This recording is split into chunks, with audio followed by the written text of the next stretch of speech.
তোর যত তাপ আছে আজকে জমিনে ছেড়ে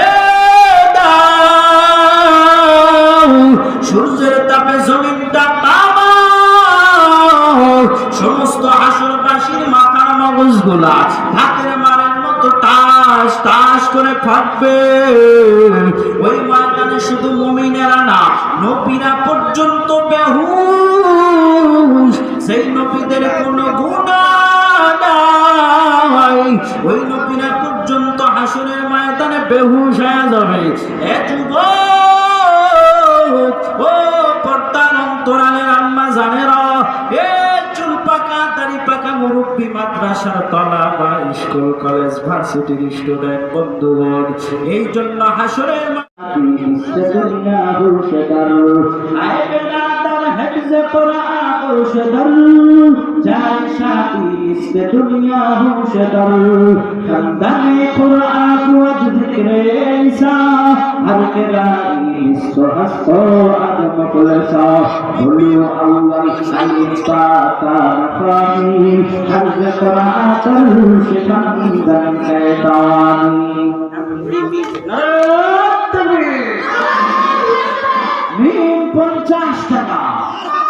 আপনারা দান করবে, এই দানের ওসিলায় হয়তো বা আল্লাহ পাক কাল কঠিন কিয়ামতের দিন আপনাদের নাজাতের জরিয়া করবে।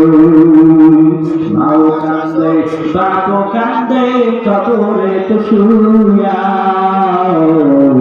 আর দরদের বেটা পিটি দেখলি না তোরা চাইয়া।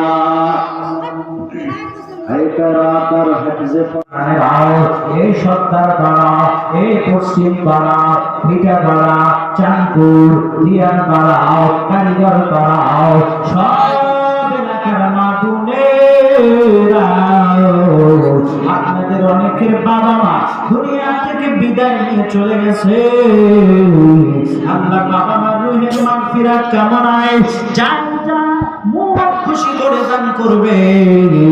আল্লাহ পাক দানের ওসিলা করে আল্লাহ পিতা মাতার কবরের আযাব মাফ কইরা আল্লাহ পাক কবরটাকে জান্নাতের বাগান বানায় দিবে।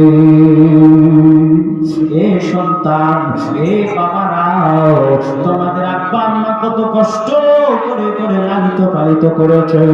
অনেক সময় বাড়ি হাঁস বাজারে যাইয়া তোমার আব্বা বড়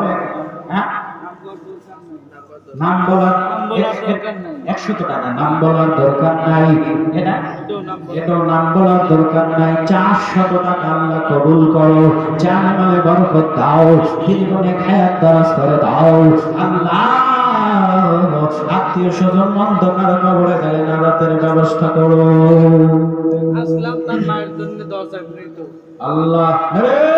তুমি আসলাম তার মৃত মায়ের জন্য দোয়া চাই 100 টাকা। আল্লাহ আমার আসলাম ভাইয়ের দানটা কবুল করো।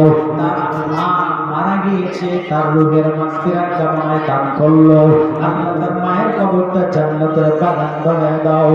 এ সন্তানেরা, তোমার বাবা মা এত কষ্ট করে করে পরিশ্রম করে করে তোমাদের জন্য সময় তোমার